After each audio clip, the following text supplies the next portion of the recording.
Good afternoon. My name is Isabel Rohr, and I'm the manager of academic programs and outreach at JDC Archives. I'm very pleased to welcome you to today's webinar in the context of the Fred and Ellen Lewis JDC Archives Fellowship. We are very pleased that so many of you have joined us today.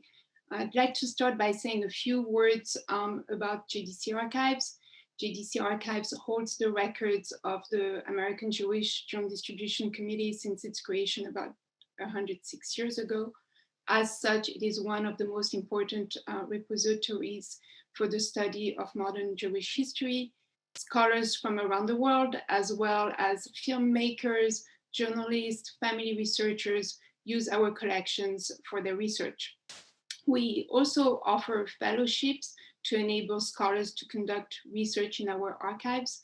One of these fellowships is the Fred and Ellen Lewis JDC Archives Fellowship, which was established in 2012 in tribute to Ellen Lewis, a German Jewish refugee who worked in JDC's offices in both Shanghai and New York. Our speaker today, Sylvia Hershkovitz, was awarded the Fred and Ellen Lewis JDC Archives Fellowship in 2020. She is a student in the department, a PhD candidate in the Department of Jewish History at Bar-Ilan University, working under the supervision of Professor Moshe Rosman. She's also a Spiegel Fellow in the Arnold and Leona Finkler Institute for Holocaust Research. And she coordinates the Romanian forum within the Institute. Her dissertation and her research in the JDC archives focus on the quotidian lives of Jewish women and their organization in Romania in the early 20th century. The title of her lecture today is Mela Iancu, a Holocaust heroine in Romania. Our format is that the speaker will present for about 45 minutes. This will be followed by 15 minutes of Q&A. Please note that your microphones are turned off and that you need to send us your question via the Q&A function. And you can send us your questions at any time during the lecture. And Sylvia Hershkovitz will now start her lecture. Good evening, everybody. Mela Iancu, a leader, a rescuer, a Holocaust heroine in Romania. In July 1941, under the leadership of Antonescu, ruler of Romania and supreme commander of the armed forces, joint forces of Germany and Romania invaded Bukovina and Bessarabia, which were placed under Russian control in the previous year. Thus, Romania officially entered World War II. Out of approximately 800,000 Jews who lived in Romania before the war, less than half survived after the Holocaust. Yet the research about the Holocaust in Romania has been largely marginalized in the public discourse and in the academic research. This is because of two main reasons. The first one relates to the archive material in Romania. They were mostly burned, disappeared, or banned from being accessed until 1989 revolution. The second one lies in the fact that the Romanian leadership denied the existence of the Holocaust in Romania. It was only in 2003 when the Elie Wiesel Committee concluded its work and the conclusions were adopted by Iliescu that Romania took responsibility over her meaningful active part in the Holocaust. Consequently, the academic research and the ability to publish on the subject is mainly a matter of the last 3 decades. Today's presentation is based on my dissertation, which is still in progress, and supervised by Professor Moshe Rosman from Bar-Ilan University in Israel. The paper joins up with a series of studies on the Holocaust in Romania, but unlike most of its predecessors, it concentrates on the activity, contribution, and legacy of a Jewish woman, Mela Iancu, the director of the Jewish Center for the Protection of Mother and Child, Centru Evreiesc de Protecție a Mamei și Copilului, which operated in Romania during the Holocaust and the aftermath. In 1942, it affiliated with OZE and thus known also as OZE Romania.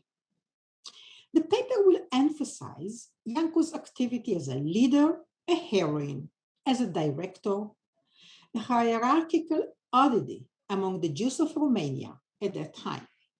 The presentation will extensively make use of materials found in the JDC archives.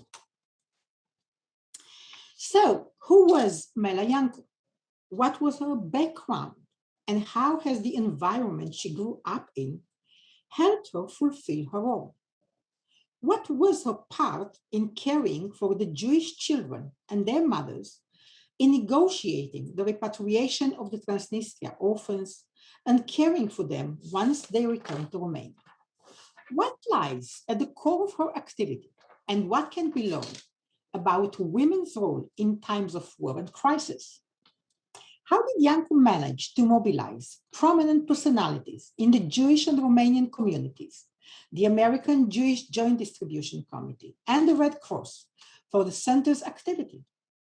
How can one explain that this lifetime enterprise of hers was the only Jewish organization, with the sole exception of the Juden Centrala Evreilor, that operated overtly during the war? I would like to show you, I mentioned Transnistria, so just to make sure that we are all on the same page. So Transnistria is actually on the east, and this is the place where the Romanian Jews from Bukovina and Bessarabia were deported between the fall of 1941 and October 1942. Mela Melanie Ravitz Iancu, honorary president of Vița Romania until 1935, president of Tarbut and Ha'avoda, which were subsidiaries of Vița Romania, and a prisoner of Zion, was born in 1902 in Bucharest. She married Dr. Cornel Iancu in 1926 and settled in Israel in 1957. She was born to an intellectual, traditional, and Zionist activist family in Romania. Her maternal grandfather, Rabbi Avraham Emanuel Gaster, honorary consul of the Netherlands, was a wealthy merchant who saw to the higher education of all his 8 children, including his daughters, something definitely uncommon in late 19th century Romania. Iancu's uncle, Rabbi Moses Gaster, a well-known historian and folklore scholar, was the chief rabbi, the Chacham, of the Sephardi community in Britain, and a professor at the University of Oxford. The Balfour Declaration was drafted and handed to Chaim Weizmann at his premises. Although recognized by the authorities only in 1942, the center was actually established in 1895 when Moriah Association founded a Jewish school for boys. At its outset, the center comprised the boys' school, a canteen, which was closed a few years later, and health and hygiene services. In 1925, Mela Iancu was approached by the pharmacist Solomon, principal of Moriah Gaster School, and asked to help him reopen the canteen as part of the school complex and to establish a nursing care department as well. These were actually Mela's first steps in her family enterprise. At this time, Iancu was still involved in Zionist activity under Vița Romania. The two causes, however, didn't clash, and the required help was given quickly. The nursing care department was established, and the new canteen served 120 to 160 children. As the war started, the center adapted its policy to the changing needs and came up with adequate solutions. It included, but not limited to, activity in branches in Bucharest. Iancu opened numerous branches around Romania and participated in lengthy and tangled negotiations for the rescue of Jewish orphans from Transnistria and their repatriation to Romania or emigration to Eretz Israel. At this time, Iancu broadened her purviews and established closer relationship with umbrella organizations. A case in point is the powerful relationship that she created with Sally Meyer, director of the American Jewish Joint Distribution Committee in Geneva, by which she was able to obtain sizable financial aid for her organization. She secured further assistance from close acquaintances, including Dr. Radovich, who, apart from his position at the Jewish Center, he also headed the JDC Relief Center and was a member of the Judenzentrale in Romania, Centrala Evreilor in Romania. His involvement in the International Relief Organization was one of several factors that helped Iancu to keep her center open during the war. With the help of the Red Cross representative in Bucharest, Baron Vladimir von Steiger and Charles Cole, Iancu also interacted with the International Committee of the Red Cross, the ICRC, from which the center began to receive financial aid. In addition, a socio-political network existed under her leadership, populated by priests at a time when Romanian Orthodox Church was anti-Semitic, public figures, high-ranking Romanian and Jewish public figures, such as Constantine Landon and the Chief Inspector of the Police, Albert Radulescu. In July 1942, Melayanko reviewed the center's activity in Bucharest since its inception in the late 19th century and sought to register it officially by the authorities. Iancu described the activity of the facilities in Bucharest, which already included a canteen serving 400 children, a mother and child clinic, a medical clinic, a child's home, a primary school in Dudești neighborhood, clothing for 400 children, a place to do homework, which was heated in the winter, financial aid, psychology courses for volunteer nurses and high school girls, and in the course of the summer, a shower facility in the yard of the building for children in the neighborhood who took meals in the canteen. She officially declared the existence of the Jewish Center for the Protection of Mother and Child and asked the authorities to officially recognize the center and its executive committee. 3 men, 3 women, and 1 president, Mela Iancu. Due to Iancu's connection with the Geneva branch of OSE, in 1942, the center was able to join the OSE as a branch of this international organization. Apart from the opportunities to expand the activity and for large-scale financial aid that this created, it allowed the center to remain active during the war years, even as the government forced all other Jewish organizations to close their doors. In addition to the financial aid, the visibility and exposure of the center as a member of the matrix of relief entities figured importantly in the success of Iancu's activity and her ability to keep it open and active during the war. The funds from the JDC, the new affiliation with the OSE, and the inflow of funds that it facilitated allowed the center to open branches countrywide. These branches, like the main facility in Bucharest, comprised of daycare, clinics, socio-economic centers, and canteens in accordance with the population's needs. Now, Iancu managed an enormous budget and apportioned it among all branches in the cities of Romania, in keeping with their request needs and the center's ability to satisfy them. Iancu played an important part in negotiations which began in 1943 to remove the orphans from Transnistria and send them to Eretz Israel or temporarily repatriate them to Romania. Although the government agreed to implement the plan, German opposition ruled out the children's departure and left them in Transnistria until March 1944. Ultimately, their liberation became possible only after more than a year of extensive preparation, talks, entreaties, bribes, and technical arrangement vis-a-vis most of the erstwhile Romanian political elite. Iancu was in constant contact with those who negotiated for the children's release and coordinated among them.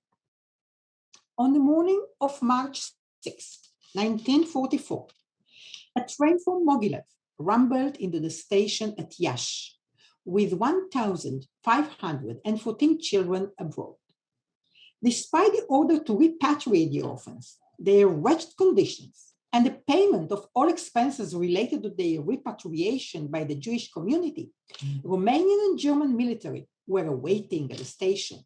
They protested the warm reception that the Jewish community gave the youngsters and even promised appropriate treatment. And I'm quoting, "You brought them here and we will see to it that they won't open their eyes," exclaimed a German officer who attended the occasion. A few hours later, a train from Balta delivered 484 orphans. In all, the repatriation encompassed 1,909 orphan children up to the age 15, out of some 8,000 orphans who remained alive in Transnistria in 1944. Dispersed around Romania for care, they were admitted to Jewish homes and orphanages of the OSE and received aid from JDC and the Red Cross. On August 23, 1944, Romania officially seceded from the Nazi coalition and joined the Allies under the Armistice Agreement. The country, having constituted the rear of fronts to its north and the west, awaited a period of deprivation, poverty, and galloping inflation. The center, under its OSE umbrella, carried on with greater intensity and better organization than before. JDC continued to forward lavish fundings to Iancu's project. And we can see here actually two documents, 2 pages. These are funds distributed to Mela Iancu in 1949. And something important to mention is that the budget was planned in cooperation with Mela Iancu. It's not only that she receives funds from the GDC, but she, Mela Iancu, a young Jewish woman from Romania, is part of the narrative, and she manages a budget of millions. And here is a table explaining how the money was distributed by the JDC to various cities in Romania in 1945, for example. So we have interns, okay, that were living in, children who were extras. They were living in their homes, but they came to eat in the canteen and do homework in the afternoon and probably took some food also to their parents, total and the institutions. I would like to draw your attention to this column. This column actually tells us in which cities in Romania there was a big concentration of orphans from Transnistria. If I crisscross other material that I found, I can say, I am sure that, for example, in Iași, I know from this document and others that there was a big concentration of orphans from Transnistria. And you see here 200 and 250 in Botoșani, another city that accommodated a big number of orphans from Transnistria. The other ones, as we see, especially in 1945, we don't see any interns that were actually funded by the JDC. There were orphanage, but not funded by them. Due to her relation with Joseph Schwarz, director of JDC Europe, the entire 1945 budget for which Iancu had applied was approved. Schwarz's instruction to the JDC committee, which decided on the budget, were, and I'm quoting, "Approve all the funding that Mrs. Iancu requested. Do not reduce it by a cent," end of quote. The absolute identification of the center with Mela Iancu is noteworthy. It traces to her total commitment to its operation and to the rescue of the children. Iancu was the center, and the center was Iancu. We can see here, for example, a telegram sent to the JDC asking for funds for 18,000 Swiss francs immediately. Otherwise, 3,300 children in 16 chapters in Romania are going to suffer because they are going to be shut down without the money. Please note the date, it was the end of November. So asked and answered. A month later, a month and a few days later, the money is confirmed to already be in the bank account. The rising tide of the financial aid changed the scale and essence of the center's work. This found expression at several levels: opening of new branches in multiple Romanian cities, rapid growth in the number of children who stayed in the center's institutions, and greater diversity of service and stronger alignment of services with the new needs of children and mothers after the war. The documentation have improved and the number of names of children were recorded more accurately. And I have here actually a file which I found. It's of course children that were funded by the JDC. There is a list of 15 children, and not all of them orphans from Transnistria. Some of them, like Lika Aronovich, he was from Iași. And we have detailed information about their lives, about what happened to their parents, and how they are helped by the JDC, by OZE via JDC. So we can see Lika Aronovich, for example, is 13 years old. His father was murdered in the Iași pogrom. His mother, Betty Aronovich, ran about like demented, weeping and screaming until late in the night. The family had been left without any possibility of a living. And it's only for the help of the JDC that they succeeded in continue on. Iancu, chair of the center, maintained closer correspondence with the branches countrywide, thus attaining effective control of resources and of people with whom she worked. I have found hundreds of letters written by her to all the branches in Romania. According to an OSCE report from November 1946, the Jewish Center had 28 branches and cared for 7,535 children. The report itemizes the number of children entitled to food at the canteens, 2,314, for example, those who received medical care at the health facilities, including the mother and child clinic. For example, we have here two pictures. One of them is of a woman feeding a child at the OZE maternity center in Bucharest. The other one is of a doctor or a medical personnel listens to a boy's chest with an JDC support of the clinic in Bucharest. They also included social services institutions, those who spend daytime or afternoon hours at the cultural and educational activity centers, the places where they could do homework, and those children placed in internal residences of the OZE, not going home at night.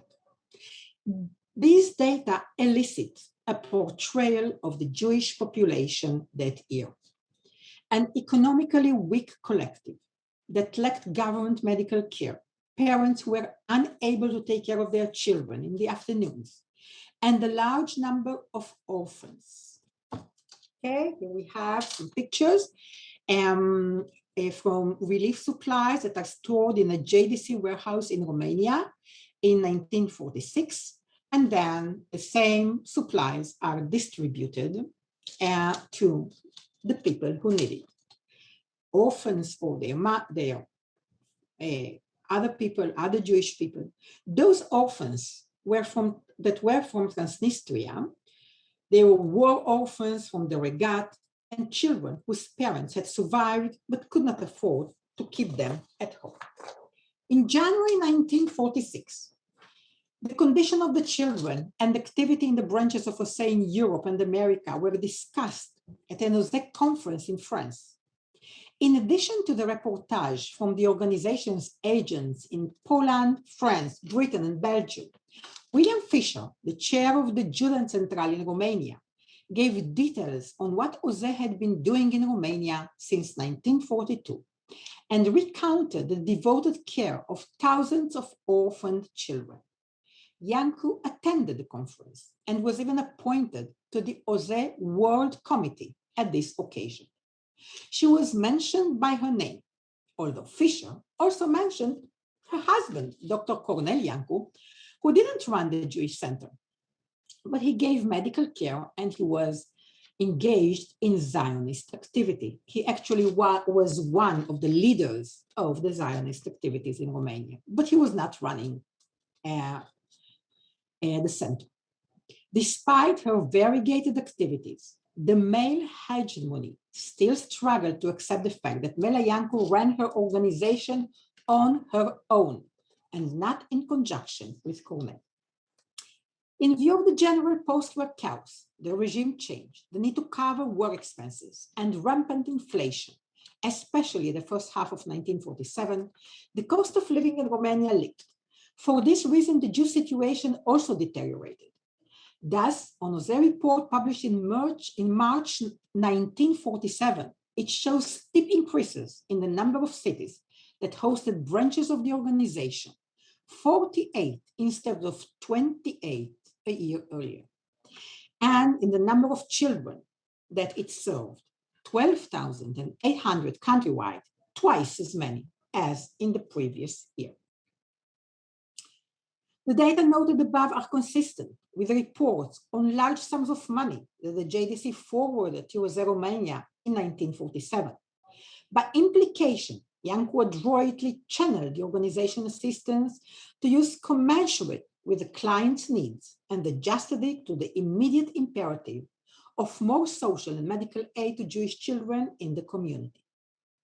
Pursuant to these measures, the Jew situation improved somewhat and the number of children in the center falling at the end of December 47. In the last document that I harvest, my data contains dozens of detailed reports on the number of children at each branch and the specific kinds of assistance that each of them received, down to how many meters of fabric were purchased for dresses and the types of cereals acquired for the canteen. The conclusion to draw from the figures is that most of the money was used to cover the expenses of the socio-medical facilities and the canteens, food, clothing, and medical care.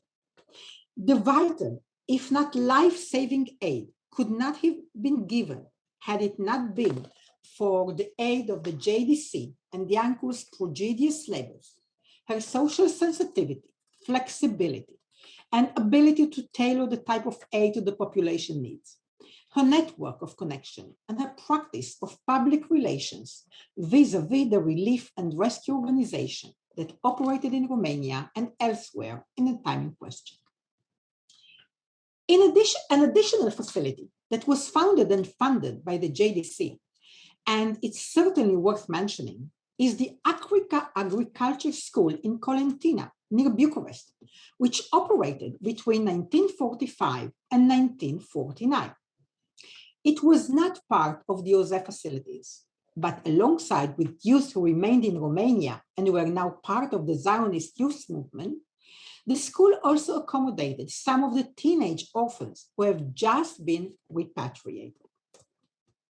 And we can find here the foundation of the school in Romania's frees itself from the Nazi work, the role, it lacks professional training for the survivors, and the joint, in spite of its policy of non-investment in foreign country, gave its approval to the deal.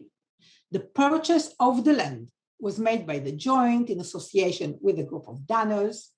And then as the result of the visit of Dr. Joseph Schwarz, the director of the European Joint, and the head of the Romanian Joint, Dr. Costinert, he gave the instructions that we be given all the aid we might need. The problem it was even more acute after the Second World War. A great many Jewish youngsters had become orphans during the Holocaust, and they were all without trade or profession. Our school gave top priority to the training of farmers, as agricultural settlement was one of Eretz Israel's most urgent needs. And what did they build? What did they fund and funded? The Cultura Agricola School extended over an area of 400 dunams, of which 150 were owned by the institution. So what did the JDC give the money for? For the buildings, for the dormitories, for the dining hall, for the dispensary, for the necessary pedagogical aids, playgrounds, a synagogue, okay? And here we can have a glance at the number of students enrolled in the school in 1947, 1948. And let's have a look at the numbers of boys and girls. In 1947, we had 231 boys and 125 girls. Although the girls were only 35% of the students and not 50, but still it's a great step for young women in Romania. I can say it for sure because one of my chapters in the dissertation deals with the young girls in the youth movement, in the Zionist youth movements in Romania, that started operating after the First World War. And I can tell you that the situation in the beginning was much worse. And after the Second World War, they gained more confidence, their status was higher, they were already leaders, and it is in accordance with these numbers. The school had all kinds of classes, okay? You can have a look. They had gardening, they have market gardening, orchard cultivation, anything that was needed, of course, in Eretz Israel. And I would like to also show you, the crown of the Achshara, says Elias Kostiner, who was the former representative of the JDC in Romania. The crown of the Achshara was the Jewish agricultural school, Cultura Agricola in Colentina, a suburb of Bucharest, a duly authorized school issuing recognized certificates. Iancu was the chair of the center, including all its branches until Romania Parliament shut down the OSEP branches in Romania, alongside with all the other Jewish organizations in 1949. Up to the date, OSE Romania, with JDC support, was in charge of 21,346 children taken care of in 127 social medical centers, day residences, early real child care facilities, summer camps, 2 sanatoriums for children with tuberculosis. The real estate and the equipment went over to the Jewish Federation, which received permission to use everything that had been just wrestled from Iancu's hands. And I'm coming to my summary. Mela Iancu's childhood home, a traditional Zionist cultural and intellectual habitus, served her as a springboard to grow as a leader in tough times. Flexibility, adaptation, of aid to immediate needs, social sensitivity, and an ethos of concern for the other were typical of her activity in the Jewish Center for the Protection of Mother and Child. She addressed her systematic overview and comprehensive solutions, not only to children, but to mothers as well. By her merit, thousands of children received hot meals, winter clothing, took showers, went to school, and enjoyed a ray of light in the darkness that prevailed around them. Mothers were able to make a living and obtain assistance of various kinds due to Iancu. The orphans who returned from Transnistria owed much of their salvation to the JDC, to Iancu's connections, her uninhibited and undaunted activity, the money that she raised, and the bribes that she often paid out. When they arrived, They received medical and psychological care, food and shelter in dozens, and in late 40s, even hundreds of branches that Iancu set up across Romania. She navigated, coordinated, and managed the activities of the organization that she headed, even as the authorities forced her, the other Jewish organizations, to close down. Apart from the social milieu in which Iancu had been raised, the very possibility of the organization's activity during the war traces to additional factors. Prime among them was Iancu's vast experience in public activity and organizational management. By the early 20s, she was active in Vița Romania and had joined its leadership. Concurrently, Iancu was active in her family's enterprise, Moria Gaste School, which in the late 20s comprised several institutions, including settings of education, a canteen that Iancu established. Accordingly, when she joined the board of the Jewish Center for the Protection of Mother and Child in Bucharest, she had already amassed more than 2 decades of experience in public activity. Iancu's accrued experience in public service for the Jewish population was also manifested in forming relationships, building and maintaining professional networks, knowing how to negotiate, and no less important, the ability to articulate, to detect opportunities, and to take measures as just the right time. She put this experience and these talents to use when developing a working network with the JDC and when she joined the OSE World Union. Another factor behind Iancu's ability to operate during the war was the national and international professional network that she established. At the national level, Iancu was on friendly terms with heads of political parties, political leaders, Queen Mother Elena, the inspector of the police in Bucharest, the cream of the Jewish leadership, rabbis, priests, manufacturers, and bankers. She didn't hesitate to pull strings and to use acquaintances to get what she wanted for the center and the Jewish population that she served. On the international plane, Iancu formed relations with leaders of international rescue organizations, as I mentioned, with the Red Cross, the JTC, which provided her center with generous donations.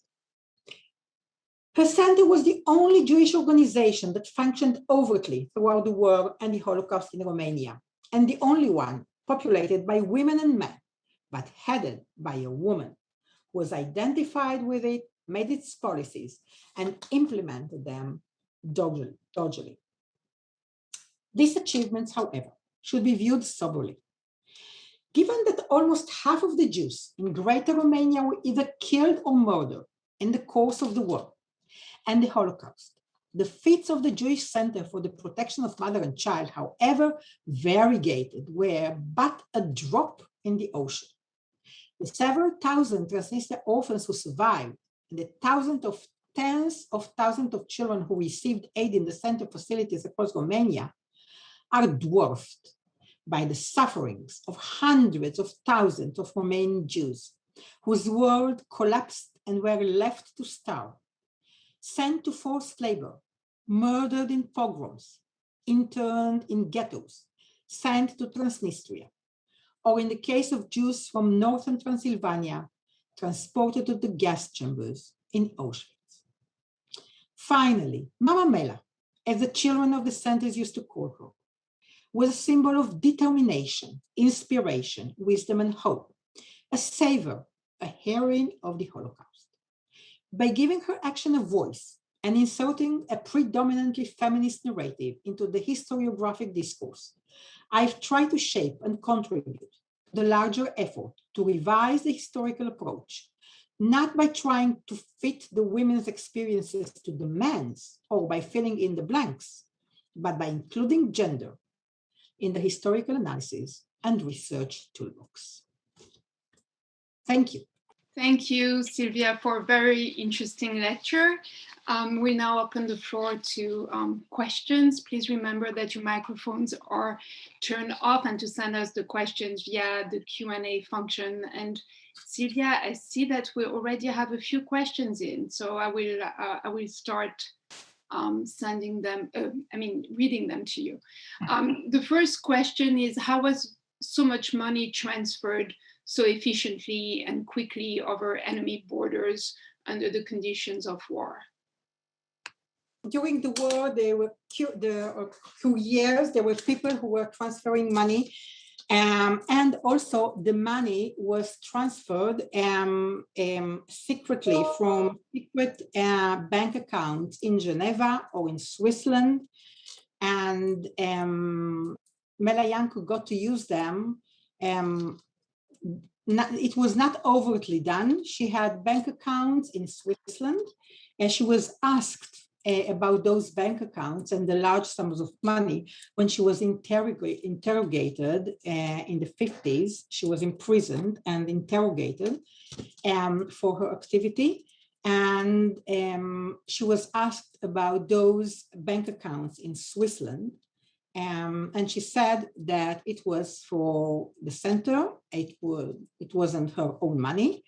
And it was money for the center, and she paid, she used it from there, and via the JDC bank accounts in Bucharest.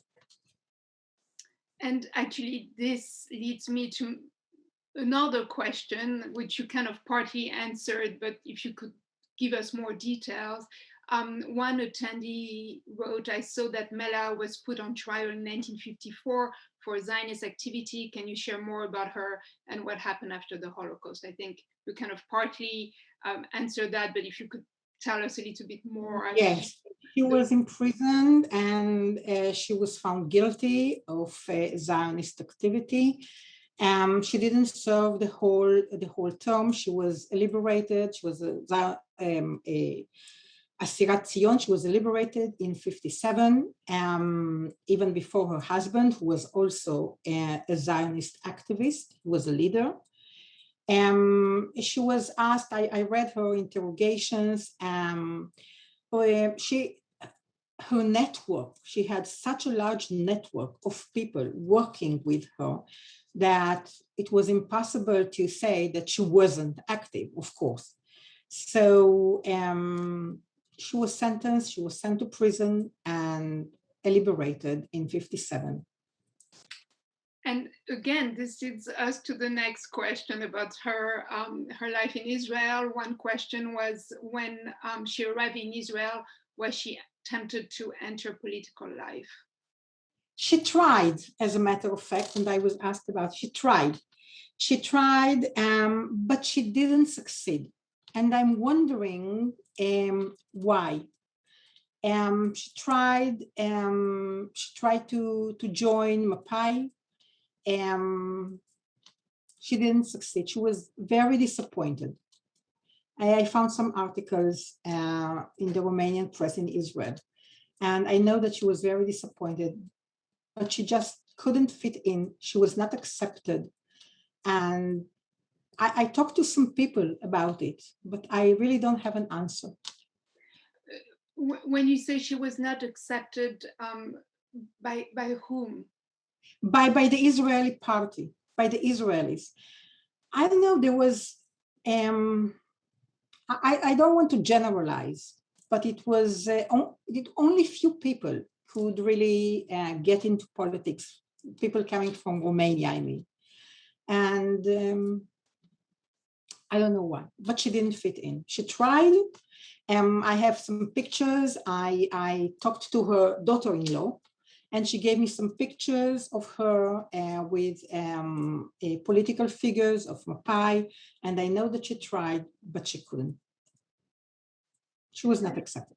And I mean, I'm going back, I think, to our trial. I see that we have a question, and I assume that the question is linked to her trial. Someone is asking if she was accused in the same frame as William Felderman. Is this? I'm sorry, I cannot compare because I'm not so familiar with what William Felderman was actually tried on, so I really can't compare. In fact, my dissertation, my research ends in 49. I mean, I'm researching the first part of the 20th century until 49, so I'm not so familiar what happened to them after the 50s. I read, of course, and I talked to people, but it's not something that I have proof or that I researched. And we have a question about the children. Was there anything done before or after the war for children in Transylvania? What do you mean for children in Transylvania? They were, after the war, they were part of, I mean, Transylvania that was part of Romania, of course. They were part of the youth movement after the war. They made Aliyah. There were ships that came to Israel with youngsters from Transylvania as well. And it's part of Romania. Thank you. And another question is, how long did the Asharot remain in existence? What led to their closure? Was it immigration to Israel? Again, I couldn't understand the first part of the question. How long did the Asharot remain in existence? And what Who is Hasharon? What do you mean Hasharon? What's Hasharon? Hasharot? Sorry for the mispronunciation. Hasharot? Yes. What do you mean? The school? Yes. The school was terminated in 49. It was closed down in 49. It operated between 45 and 49. Okay. We have all Jewish activity, all Zionist Jewish activity was terminated by law in 49. Mm-hmm. And we have actually a question that follows up on that. Why did the government close the centers in 1949? Was it to do with the Zionist trial? The Zionist trials have to do with the closing of the centers. I mean, because of the regime, because of the communist regime. Right. So the two are obviously linked. And is Mela Iancu memorized in Romania now? How is she? I mean, is there anything about her? There is not even one article about her, besides the one that I wrote. Nothing about her. I just comprised all this chapter from materials found in the archives, from newspapers. Nobody mentioned her. I came across her at the beginning of my research, and then I read her testimony in Yad Vashem, and that's how I started. But nothing is memorizing. Nobody is memorizing her, and nobody knows about her. Well, you answered my question, because I was going to ask you how you came across her. In archives. In your archives, yes. So we have questions about the Queen. So someone, I will ask several of them at the same time. Was Melayanko assisted in her work by other influential women in Romania, Jewish or non-Jewish? You mentioned the Queen. What about the Red Cross representative in Romania? And it seems that the person knows the name, but it escapes him or him. Another question is, shouldn't one give special credit to the Queen Mother for intervening on behalf of Romanian Jews and countering Antonescu, who wanted Germany to get the Romanian Jews in exchange for Romania getting back Transylvania? And I think these are, yes, so if you could tell us a little bit about the role of the Queen Mother, and if you could also tell us a little bit about the role of the representative, the Red Cross representative in Romania. And what was it also a question about other women organizations in the beginning? Well, it was not other women organization. It was more like other women themselves rather than just women organization. So it was role of she was women. assisted. Actually, yes. And the Anderman, for example, was one of the prominent women who was even in charge of one of the cities in Romania. And then she came to Bucharest, and she was working with Annie Anderman, with Mela Iancu, Other important women, women from Witzo. Witzo was not able to work overtly during the war, but the women from Witzo helped Melayanko a lot because they knew each other. Melayanko was actually part of Witzo organization before she stepped into her organization. Yes, many women organization and many women by themselves helped Iancu. Actually, it was a center where men and women were working together, not like Witzo, which was only a women organization. About the role of Queen Elena, as it was said already in the question, yes, she had a role, and I mean, there is a lot of information about it. It's not secret, and there are books even written about it. And in her, she even wrote a book. I mean, she didn't write a book, but it was written about her life, and we have a lot of information about her help to the Jews during the war, and she really, indeed, interfered with Antonescu on the behalf of the Jews not to be sent to Transnistria, to the Jews from Transylvania. And another one? And well, the other one was about the role of the Red Cross, or of the leader of the Red Cross. Red Cross, yes, the Red Cross also funded a lot of the activity, and they donated money. They were in touch with Melayanko. They visited the facilities in the beginning of the 40s. I don't remember exactly the date, but one of the high-ranked representatives of the Red Cross came into one of the daycare facilities in Bucharest, and when he left, he was really surprised, and he was really happy with what he saw. Everything was clean, the children were taken care of. And I have a picture also, but I couldn't show it because it's from a private collection of a woman that I interviewed.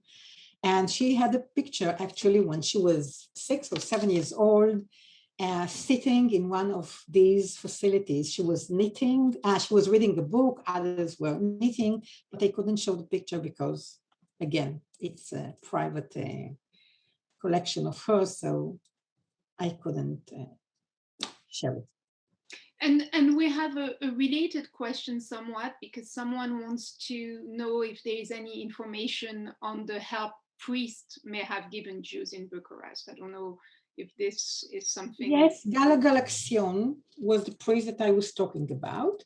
And he used to come to Mela's house, and she used to prepare him sausages and tea, and they were talking. And then they were living, and they were going to people, very wealthy people in Romania, not Jews, obviously.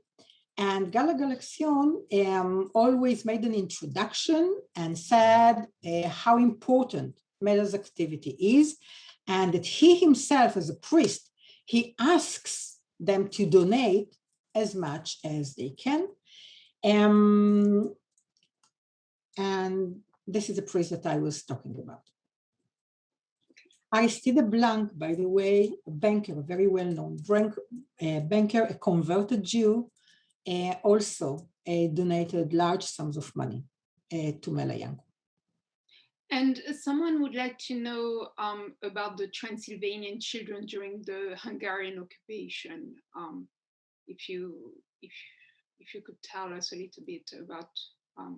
This is a bit outside of your of the scope of your. I'm sorry, I'm not enough familiar with the subject to be able to talk about them in specific. I think that's more than fair enough. And we have a question from the Romanian ambassador to Israel.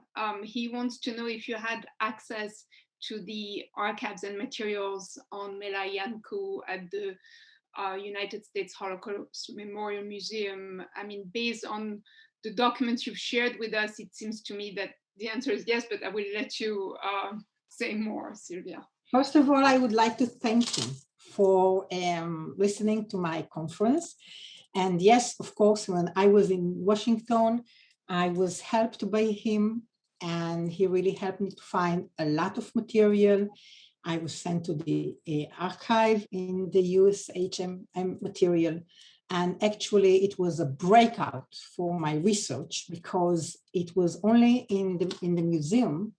Thanks also to Livio Carrare, who helped me a lot. He's in charge of the archive in the museum. And I found a lot of information, a lot of material on Melayanko. And it really enabled me to continue and research about her. And I mean, we know obviously that you also use the archives of the GDC. Any other archives that were, you know, important for your research? Yes, there were. I extensively worked also in Romania in two main archives.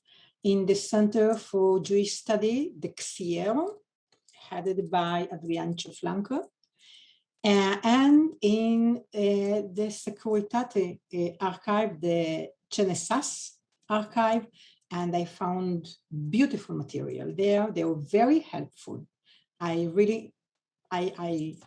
was pleased to work there. I worked there, I've been there a few times. I also work in the archive, in the Central Archive for the Jewish people in the Hebrew University here in Israel.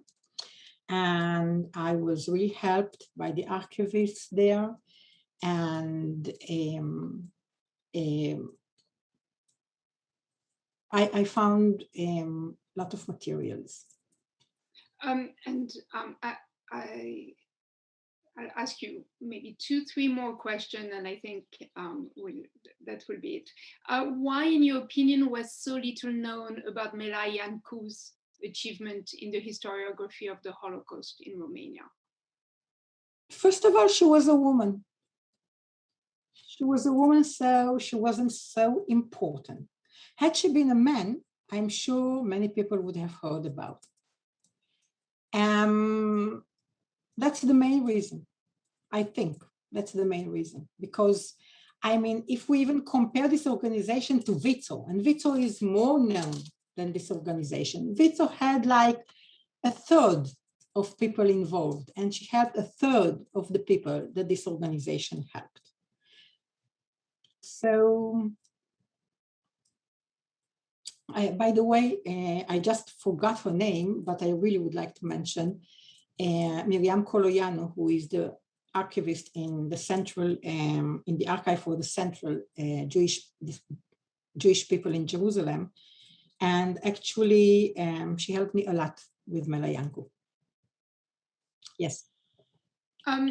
Someone writes, I'm a descendant of Jews from Chernovitz. I know that there was no Jewish center for children there, which is surprising in view of the great number of Jews in that town before the Holocaust. Can you explain? I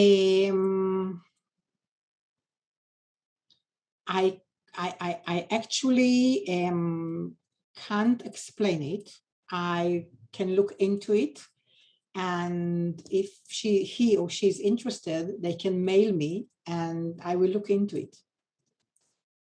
Okay. Well, we can probably forward the email of the person who sent you that question, Sylvia. Yes, sure. And I will ask that last question. I don't know if you have it, and I don't know if you can answer this.